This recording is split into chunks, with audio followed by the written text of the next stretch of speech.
이 자리에 앉고 보니까 큰 스님 생각이 납니다. 제가 백년암으로 첫 출가하고 난 뒤에 큰 스님께서 저를 불러서 "책 보지 마라. 참선해라." 그런 말씀이 계셨습니다. 우리가 알다시피 육조 대사께서 "대학을 졸업했나? 너는 그래도 대학물을 먹었으니까 남볼만침 책을 보았을 테니까 책은 보지 말고 화두만 부지런히 해서 중노를 잘하라."는 그런 말씀이 계셨습니다. 참 그 후 세월이 흐르고 이르렀습니다. 그러면서 특히 아는 것 없이 남 앞에 나서서 법문한다고 떠들지 말라고 신신당부를 하셨는데 제가 어쩌지 않게 또 오늘 이 자리에 앉게 되었습니다. 그러니까 제가 그동안에 듣고 본 것보다도 큰 스님 처음 백년암에서 출가 인연을 맺었었던 인연담을 들려드리면서 제 오늘 이 시간을 채울까 생각합니다. 제가 처음 백년암에 가게 된 것은 제 친구의 서울 법대 출신이 있었는데 이 친구가 자기 친구가 지금 백년암에서 스님이 되어 있으니까 백년암에 가고 싶다. 니는 그래도 불교에 대해서 혼자 공부한 바가 있으니까 거기에 성철 스님이라는 큰 스님이 계시니까 니는 가서 큰 스님 보고 나는 친구 보고 그렇게 같이 가자고 이렇게 졸라되었습니다.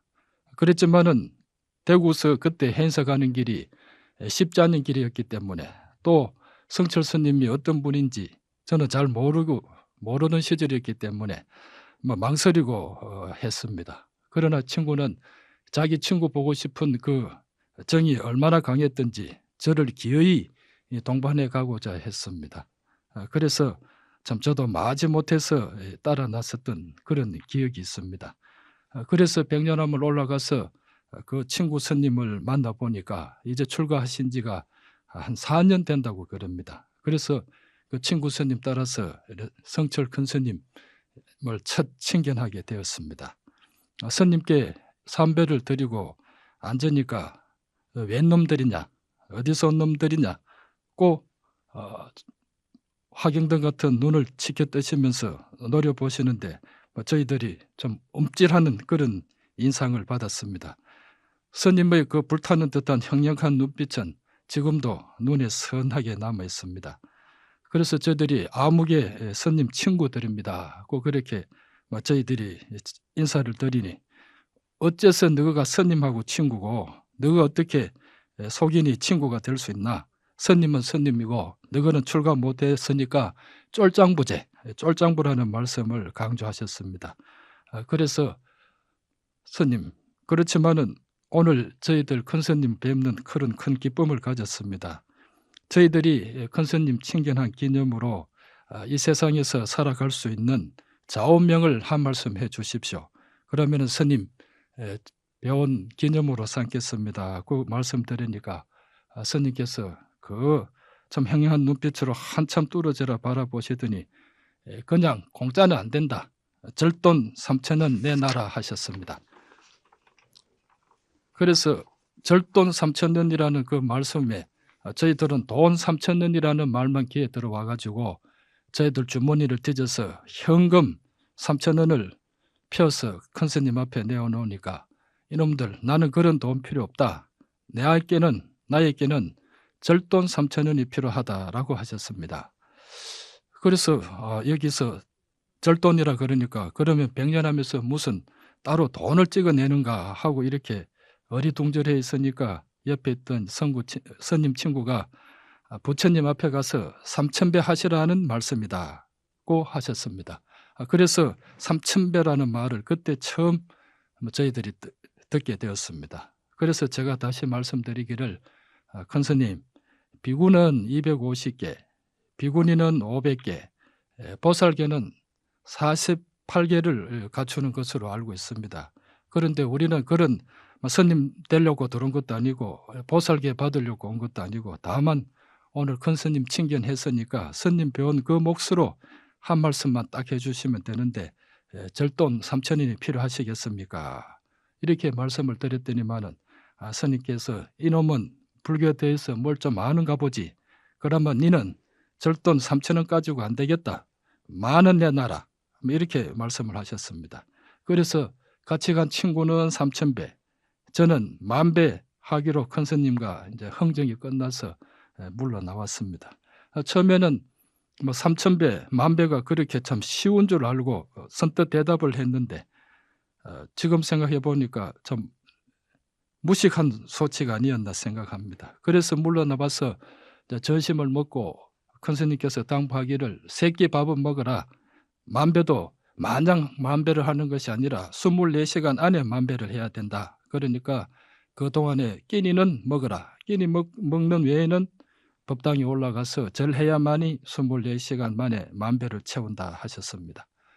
그래도 저도 명색이 불교 신자이기 때문에 그 정도는 쉽게 할 수 있으리라고 생각하고 천태전에 백년암 천태전에 올라가서 이제 10,000배를 한다고 시작을 했습니다. 그때가 이제 오후 1시로 기억이 됩니다.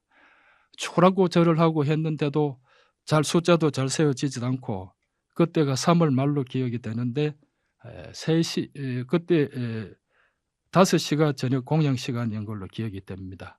그래서 5시까지 저녁 먹다 칠 때까지 추라고 해놓으니까 1,000배밖에는 못했습니다. 그래도 벌써 엉금엉금 기다시피 와서 식당에서 밥을 얻어먹고 다시 올라가려고 생각하니까 뭐 몸이 천근만근이 되어서 그 스님 친구한테 말해가지고 아이고 이제 못 가겠습니다. 1,000배만 해도 이제 뭐 이렇게 막 팔다리가 쑤시고 아픈데 10,000배를 어떻게 합니까? 하니까 이 스님 친구는 막 야단입니다. 큰 스님하고 약속을 했는데 이제 거기 이제 무슨 말이냐 이렇게 해서 저녁 먹고 또 쫓겨서 법당에 올라갔습니다. 가서 절을 계속 했지만은 9시 이제 자라는 상경 목탁 소리를 듣고 그때부터 또 밤을 새우면서 열심히 절을 했는데 나중에는 보면은 시간이 얼마나 되었는지 모르겠습니다만은 서서 졸고 있거나 또 아니면 엎드려서 졸고 있다가 또 후닥당 놀라서 일어나서 절을 하기도 했습니다. 그러다가 새벽 3시가 되니까 또 스님들이 다 일어나시는지 목탁 소리가 들리고 그때까지는 절을 한다고 했는 모양입니다. 그러고 또 열심히 한다고 했는데 누구가 엉덩이를 차는 그런 감각에 눈을 떠보니까 아침 공장 목탁을 쳤는데 제가 가지를 않으니까 스님이 데리러 올라와서 고마 퍼져 자고 있으니까 엉덩이를 한 방 갈겼던 모양입니다.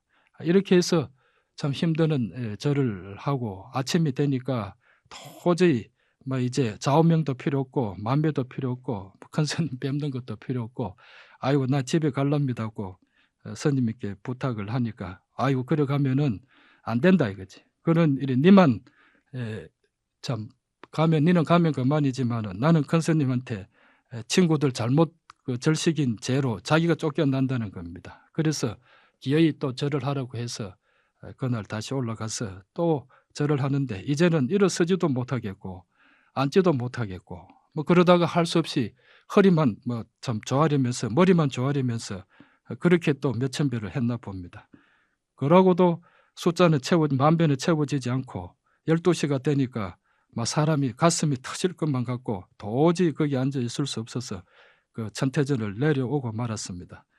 내려오니까 마침 큰 스님께서 마당에 나와 계시다가 절 다 했나고 물으시길로 뭐 다 했다 소리는 못하고 다 한 것 같습니다 하고만 둘러대고 방에 엉금엉금 기다시피 가서 이제 퍼지니까 스님 친구가 와서 절 다 했냐고 또 따져 묻습니다. 스님께 보고를 해야 된다고.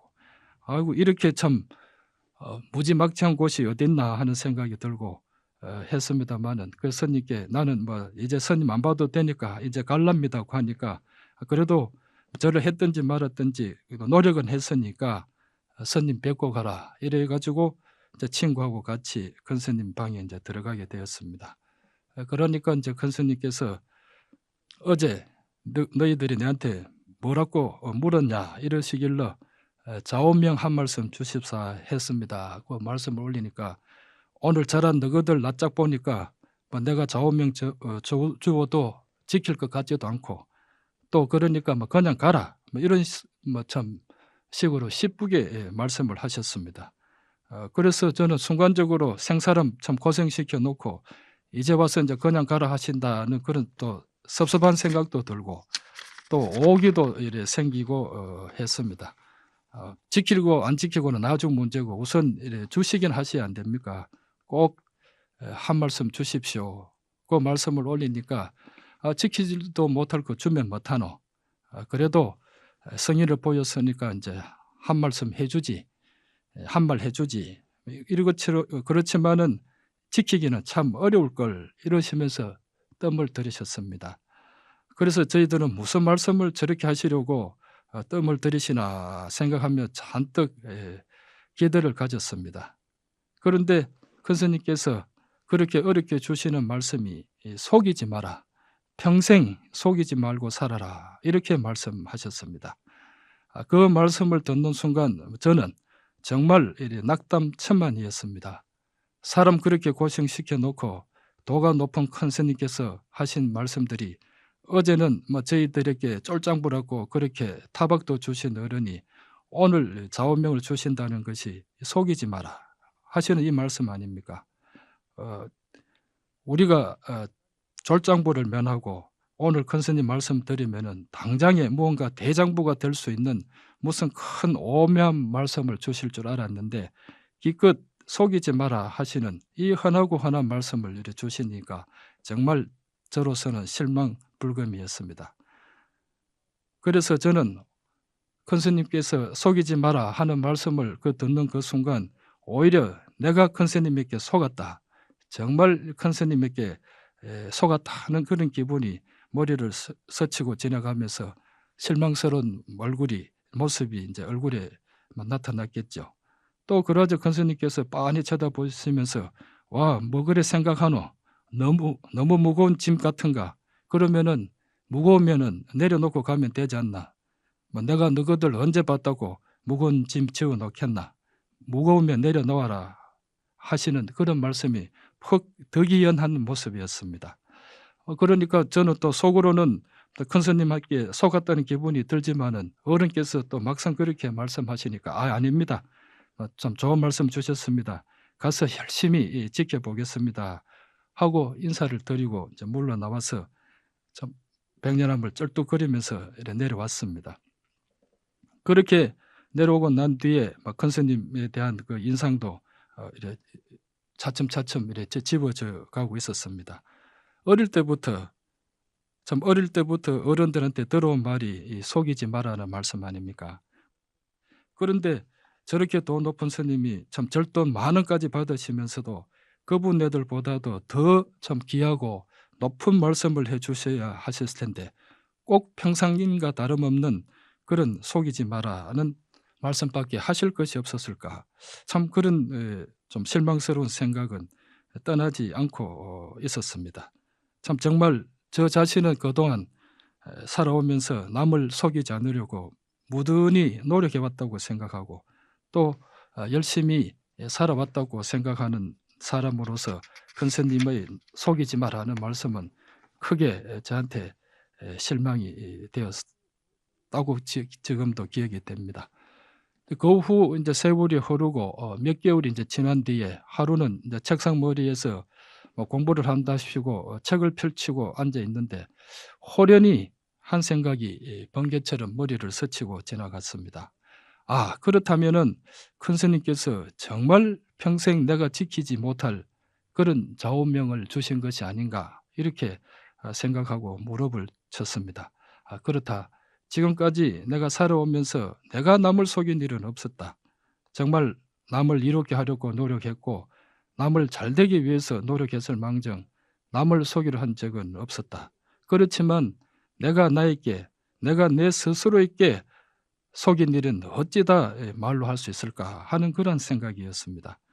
작심삼일이란 말은 무언가 결심을 해도 3일을 지키지 못한다는 그 말은 지금까지 저의 삶에서는 저에게 꼭 들은 맞는 말이었습니다.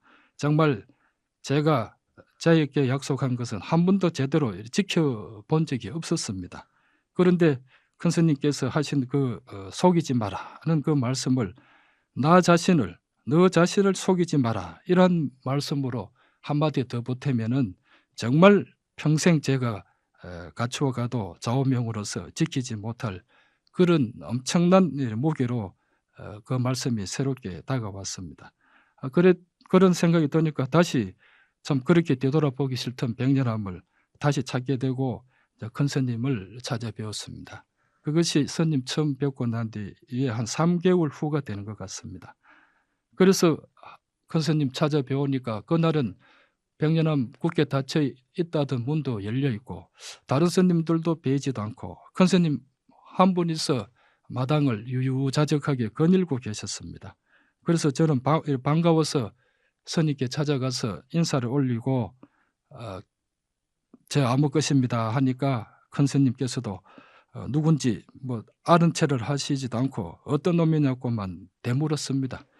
저는 참 반갑게 맞아 해 주실 줄 알았는데 전혀 아는 체를 안 하니까 뭐 좀 실망스러웠습니다마는 그 말을 바꾸어서 스님께 불교에 대해서 알려고 스님을 찾아뵈었습니다. 꼭 이렇게 말씀을 드리니까 스님께서 하시는 말씀이 "나는 불교에 대해서는 아무것도 모른다. 불교에 대해서 알려고 하거든 저 큰절 강사한테 가서 물어라. 나는 불교에 대해서 모른다고." 이렇게 딱 잡아 떼시는 겁니다. 그렇게 참 도가 높고 공부가 수성하다는 큰 스님께서 불교를 모르신다고 딱 잡아 떼니까 저도 어떻게 할 수도 없어서 묵묵히 있다가 "스님 그러면 저는 참선을 하고 싶습니다. 참선을 하기 위해서는 화두가 필요한데 스님 저에게 화두를 주십시오." 이렇게 말씀드리니까 스님께서 그렇게 또 반갑게 반가운 낯을 하시면서 "참선이라면은 내가 좀 가르쳐 줄 것이 있지." 이렇게 말씀을 하셔서 참 스님 방에 가서 화두를 타게 되었습니다. 그렇게 해서 큰 스님하고는 인연이 인제 지어지게 되었습니다. 우리 격언에 "이 세상에서 가장 강한 사람은 자기를 이기는 사람이라고 하였습니다. 천군 만마를 질타는 말 위에 그 사람이 위대한 것이 아니라 자기를 이기는 사람이 가장 위대하다는 것입니다. 이 세상에서 석가모니 부처님만이 가장 자기를 잘 이기신 분이 아닌가 생각합니다.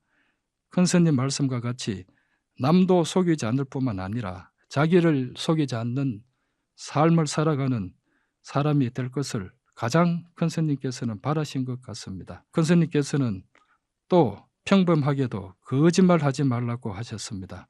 너무나 하찮은 말씀 같아서 귀에 들어오지 않는데 요즘 세태를 보니 그 말씀이 새삼스럽습니다. 세상에 일부러 거짓말하려는 사람이 어디 있겠습니까? 큰 스님께서는 제가 이 세상에서 가장 거짓말 많이 하는 사람이 되었습니다. 큰 스님에게 생활 속에서 야단 맞지 않으려고 일부러 둘러댄 거짓말들이 얼마나 많았겠습니까?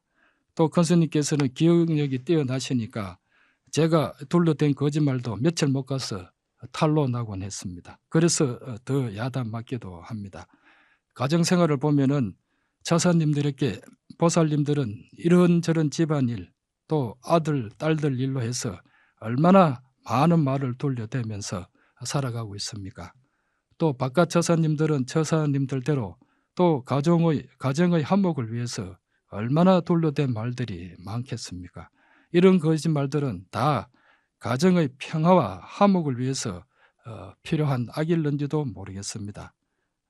이렇게 우리는 필요한 거짓말을 서로서로 하면서 알고도 속고 모르고도 속고 이렇게 살아가는 것이 어떤 의미의 생활의 조화인지도 모르겠습니다. 그래서 남들은 지금도 제가 큰 스님을 오래 시봉했다고 해서 많은 분들이 큰 스님께 대한 여러 가지를 묻습니다마는 그러나 저는 제가 이 세상에서 누구보다도 큰 스님에게 가장 죄를 많이 지은 사람이라고 이야기합니다. 왜냐하면은 모르는 사람, 멀리 있는 사람은 큰 스님께 가까이 할 기회도 없었으니까 뭐 거짓말 기회가 어디 있겠습니까? 그러나 저는 큰 스님을 최측근에서 모시다가 보니까 본의 아니게 이런 말 저런 말 참 큰 스님께 많은 거짓말을 했다 이렇게 요새 오면은 새삼스럽게 생각이 됩니다. 그러나 거짓말도 한계가 있는 것 아니겠습니까? 가정의 평화와 화목을 깨는 거짓말은 그것은 정말 큰 거짓말이 아니겠습니까? 지금 우리 한보 사태로 빚어진 이 작금의 이 사태는 사실을 사실대로 말해야 할 책임 있는 자리에 있는 사람들이 사실을 사실대로 말하지 않기 때문에, 정말 거짓말을 하고 있기 때문에 이렇게 경제적, 정치적 혼란이 일어나고 있는 것이 아닌가 생각이 듭니다. 거짓말하지 않고 사는 것이 힘드는 일이 아니라 사실을 사실대로 말할 수 없는 삶이야말로 남에게 거짓말하고 남을 속이고 사는 삶이 아닌가 생각합니다. 또 바로 자기를 속이고 사는 삶이기도 한 것입니다. 큰 스님께서 말씀하신 속이지 마라 하신 말씀이나 거짓말하지 마라 하는 이러한 간단한 법문 같지 않는 법문이 우리들 생활에 가장 필요한 좌우명이 아닌가 생각을 합니다. 제가 큰 스님을 모시고 살면서 그동안에 여러 가지 경험도 많고 또 스님의 어떤 지근거리에서 하신 것도 많지만은 특히 사람 살이에 있어서 스님께서는 의리를 강조하셨습니다. 믿음, 서로 신용을 가져야 된다고 하셨습니다. 스님께서는 누구한테 얼마나 속아 보셨는지 남에게 절대 신용을 잃지 말라는 말씀을 많이 하셨습니다. 그래서 스님께서는 무언가 이렇게 거짓말이 삿되지 않으면 용서를 하셨지만은 거짓말이 좀 삿되다 싶었으면은 절대 그런 사람은 당신 가까이 오지 못하게 하셨습니다. 그렇기 때문에 저희들은 큰 스님 태도를 보면은 큰 스님께서 저 사람을 좋아하는가 보다, 싫어하는가 보다고 알 수가 있었습니다. 그것은 무슨 말이냐 하면은 큰 스님께서 누가 오면은 어느 스님이든지 오면은 그래도 그 사람 말을 들어주고 한두 마디 묻고 하면은 뭐 누구나 다 그렇겠지만 큰 스님이 좋아하는 분이다 그 생각이 들고, 또 어떤 분이 오면은 본체도 하지 않고 획 돌아서 버리는 그런 좀 민망한 그 자세를 보이는 그런 분들도 없지 않아 있습니다. 그러면 스님께서 나중에 가게 나오면은 그놈 신용 없는 놈이다 이렇게 말씀을 하시곤 하셨습니다. 그래서 저희들 스님 모시고 살면서 신용, 남에게 신의를 저버리지 않는 그런 삶을 살아라는 말씀도 저는 좌우명으로 간직하고 있습니다. 스님께서 여러 가지 세상에 남기신 업적이 많지만은 그런 것은 공개된 일이고 지금 말씀드린 것은 너무 제 개인적인 체험만 말씀드리게 되었습니다. 또 큰 스님께서는 당신께서는 여러 가지 사회생활 속에서 절대로 이제 스님들 생활에 있어서 공부 많이 하는 것을 원하지 않으셨습니다. 그래서 모든 것을 버리고 참선 수도인이 되기를 갈구하셨습니다. 그래서 상자 중에 박사가 된다, 뭐가 된다는 것은 바라지 않으시고 선방으로 간다 해서 자선하고 앉아 있으면은 참 좋아를 하셨습니다. 스님 말씀은 앞으로 우리 세상은 지식인의 스님이 필요한 것이 아니라 수행자가 필요하다. 그런 말씀을 늘 하셨습니다. 수행자라는 것은 무엇이겠습니까? 큰 스님처럼 청빈한 삶을 살면서 부처님의 지혜를 구해서 일체 중생을 제도하겠다는 그런 원력을 세우고 사는 사람들을 말하는 것이 아니겠습니까? 큰 스님께서 여러 가지 생활 속에서 많은 말씀들을 하셨지만은 제가 오늘 이렇게 세 마디로 간추려 보았습니다. 그러나 큰 스님께서는 사람들에게 절대 당신 자랑은 좀처럼 잘 하지 않고 사셨지만은 또 남이 자기 자랑하는 것을 보이면은 여지없이 네가 뭐다 알아서 자랑하느냐고 많은 또 핀잔을 주기도 하셨습니다. 또 그리고 스님 법문 속에서는 인생 말년이 되면은 다른 것은 다 제어할 수 있지만 명예욕은 제어하기 정말 힘든다는 말씀도 당신 어록에 남겨두시고 계십니다. 제가 큰 스님 찾아뵙고 출가할 때 그때는 제가 세월 가는 것을 참 보면은 꽃 피고 가려면 단풍 들면은 그렇게 1년이 가는 줄 알았습니다.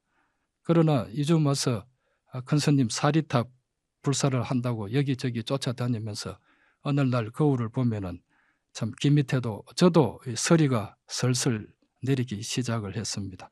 그래서 벌써 참 백년하며 돌을 때는 머리가 새카말 때 돌았는데 어느덧 이렇게 세월이 가서 내 머리도 이렇게 참 새치가 느는 것이 아니라 서리가 한 켜, 두 켜 사이에 가는가 이렇게 생각하면은 큰 스님 모시고 살았던 그 세월 속에서 큰 스님 원대로 저도 진정한 수행인의 어떤 삶을 살지 못했다는 데 대해서 많은 참회의 마음이 생기고 있습니다. 큰 스님께서 처음 제가 출가했을 때 하신 말씀이 중원, 스님은 언제든지 논두렁을 베고 죽을 수 있는 각오가 되어야 한다. 그렇게 중원 살아야 된다는 말씀을 하셨습니다. 그때는 그 말씀이 무슨 말씀인지 알아듣지를 못했습니다만은 떠나신 지금은 그렇게 참 스님들은 아무것도 없이 오늘 세상 떠날 수 있는 그런 가벼운 마음으로 부담 없이 세상을 살아야 되지 않는가.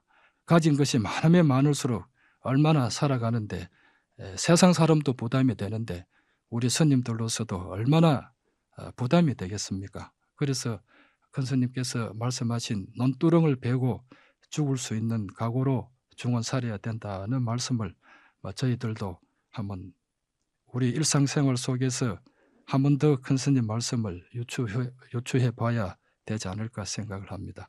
저도 잘 살지도 못하면서 큰 스님 말씀 이것저것 참 여러 말씀을 끄집어내었습니다만은 이런 것들이 잘 살지는 못했지만 저 하나만 알고 지내기보다는 오늘 이런 자리를 빌어서 여러 사부 대중들하고 경험을 나눔으로써 좀 더 우리가 부처님 전에 신심 있는 생활 또 바른 생활을 할 수 있지 않을까 그렇게 생각을 합니다. 저 큰 스님께서 3,000배 절돈 3,000원을 받으셨는데 지금 생각하면 그 3,000원 때문에 시비도 많았습니다. 큰 스님께서 무엇이 도도하신 분이라서 오시면은 무량중생 제도를 하시면 될 것이지 절돈 3,000원을 꼬박꼬박 챙기느냐. 오히려 이것은 큰 스님 자신의 권위를 높이는 것이 아니냐. 이렇게 해서 바깥에서는 또 비난도 많았던 걸로 기억이 됩니다. 저는 떠나신 지금 그 3,000배의 효능을 생각해 보면은 적어도 스님 배우려 그러면은 3,000배를 안 하면은 스님을 칭견할 수 없다는 그런 전선이 구축되어 있기 때문에 아무도 그 쉽게 그 참 휴전선이랄까 그 전선을 돌파할 수 없지 않습니까? 그 철조망이 3,000배라는 철조망이 큰 스님으로 하여금 많은 사람들 하여금 신심을 돈밟게 한 그런 철조망일 수도 있었고 또 권력과 검력이 큰 스님께 침범해 오는 그런 것을 저지하는 또 저지선도 되었다고 생각을 합니다. 정말 부처님께 3,000배 신심을 바칠 수 있는 사람만 당신께서 챙겨하실 수 있었던 그런 좀 중요한 생활 철학이 아니었나 생각을 합니다. 그래서 제가 스님 찾아뵙고 화두를 타고는 그날은 얼마나 기쁘고 좋았던지 모릅니다. 그래서 백년암 내려오면서 삼석은 화두를 탔기 때문에 어떤 것이 부처님을 물었는데 어째서 삼석은이라 했는가를 외치면서 달려 내려왔습니다. 그 후로 집에 와서 화두를 하기 시작을 했습니다. 처음에 화두를 하니까 잘 될 턱이 있습니까? 생각이 만 가지가 오락가락하고 해서 도저히 화두가 자리를 잡지 않는 것이었습니다. 그래서 생각도 못해서 향을 한 줄기 양 엄지 손가락 사이에 꽂아 놓고 불을 댕겨서 이 시간 향 타들어가는 시간만이라도 어떻게 참선을 해보자 화두를 잡아보자 해서 열심히 그렇게 했습니다. 그러다가 향이 타들어가면은 양 엄지 손가락까지 사이까지 손톱 밑까지 그 향이 타들어가면은 그 양 살이 이제 누르 타기 시작을 했습니다. 그런 것을 몇 번이나 몇 날이나 계속을 하면서 그 껍질이 벗겨지곤 했지만은 화두가 잘 되지를 않았습니다. 그래도 또 참 열심히 할 수밖에 없고 했습니다만은 또 화두도 그렇게 참선도 쉬운 일이 아니었습니다. 그러고로 세월이 지나갔는데 연말이 되어서 참 다음 해 1월 1일이 되니까 좀 참선하는 공부도 또 말씀드리고 싶고 그렇게 해서 큰 스님을 찾아 한번 뵙겠다 싶은 생각이 그날 불현듯이 들어서 대구에서 해인사 가는 버스를 타게 되었습니다. 정월 초하루 일찍은 시간이라 버스에는 아무도 없고 운전수, 안내양 저 세 사람이 타고 갔습니다. 그랬을 때 고령 검산제라는 고개가 있는데 그 고개를 넘을 때 마음에 이상한 그런 경험이 일어나고 정말 전에 느껴보지 못했던 그런 어떤 감격을 맛보면서 해인사에 도착하게 되었습니다. 그래서 큰 스님을 뵙게 되고 무언가 화두에 대해서 한 말씀을 드릴 수 있을 것 같은 그런 자신감이 있어서 더더욱 힘을 내서 병련함에 찾아갔습니다. 찾아가서 큰 스님께 인사를 올렸더니만은 그때는 반가워하시면서 아는 척을 하시는데 제가 화두에 대해서 한 말씀 드리겠습니다 하니까 스님께서 그 형령한 눈빛으로 정말 뚫어져라 쳐다보시는데 제가 무언가 말씀드리고자 했던 것이 마음에 꽉 찼는데 한 말씀도 말씀을 못 드리고 무안만 당했습니다. 그러니까 큰 스님께서 하시는 말씀이 참선 좀 했나 그러시더라고요. 그래서 참선 좀 했으면은 오늘 이렇게 큰 스님께 한 말씀도 못하고 쫓겨가겠습니까? 그러니까 웃으시면서 오늘 하루 자고 가라 이렇게 하셨습니다. 그렇게 해서 그때는 지금같이 교통이 편리한 시간이 아니니까 시대가 아니니까 하루 또 잘 수밖에 없었고 그렇게 해서 저녁 공양을 끝나고 있으니까 큰 스님께서 찾으신다 해서 스님 뵈러 갔습니다. 가니까 대뜸 하시는 말씀이 네 고만 중대라. 중대라. 세상에 이제 뭐 30도 다 돼가는 놈이 세상 살면서 뭐 해보면은 얼마나 하겠노. 내 밑에 와서 공부하면은 그래도 얻는 것이 있을지 모르니까 중대라. 그런 말씀을 갑자기 하셨습니다. 그래서 저는 놀라서 아니 스님께 인사만 드리려고 왔지 제가 병연한 문전에 올 때는 스님 된다는 생각은 추호도 없었습니다. 그러니까 웃으시면서 내가 아무한테나 중대라 소리 안 한다. 더 생각해봐라. 이렇게 말씀이 계셔서 물러나왔습니다. 또 다음 날도 이제 온다고 인사를 드리니까 어떻게 마음을 결정했나 하십니다. 결정했습니다. 중안되기로 결정을 했습니다. 그렇게 말씀을 드리니까 아니다. 중대라. 이렇게 해서 이제 신랑이 아닌 신랑이를 이제 하다가 그러면은 좀 더 생각해보고 가거라. 이렇게 해서 스님께서 자꾸 이제 스님대라는 중대라는 말씀을 하셨습니다. 그래서 방 안에 돌아와서 가만히 생각해 보니까 이제는 좀 친근감도 드는 큰 스님 그 용모에다가 또 이렇게 더 높은 스님께서 저보고 자꾸 참 중대라고 스님대라고 하시니까 뭔가 저도 이제 아이고 이제 30이 다 돼가는 사람이 뭐 세상에서 살면은 얼마나 살까 잘 살까 그러면은 이런 큰 스님 밑에 와서 공부하면서 사는 것도 그러면은 인생의 뜻이 있지 않겠나 하는 그런 생각이 솔깃솔깃 이제 날기 시작했습니다. 그래서 오후에는 그러자 하는 생각이 들어서 이제 큰 스님께 말씀을 드렸습니다. 이제 중대 맞고 그렇게 가서 이제 집에 가서 짐을 잘 들고 어머니한테는 백년함의 큰 스님께서 하시는 말씀이 백년함에서 와서 공부를 하면은 출세할 것이다. 그런 말씀이 계셨으니까 내가 백년함에 가서 공부하고 오마. 꼭 그렇게 해서 참 부모님들에게는 거짓말을 시키고 또 안 가져와야 될 책 보따리도 가져오고 그렇게 무겁게 백년함에 와서 출가를 하게 되었습니다.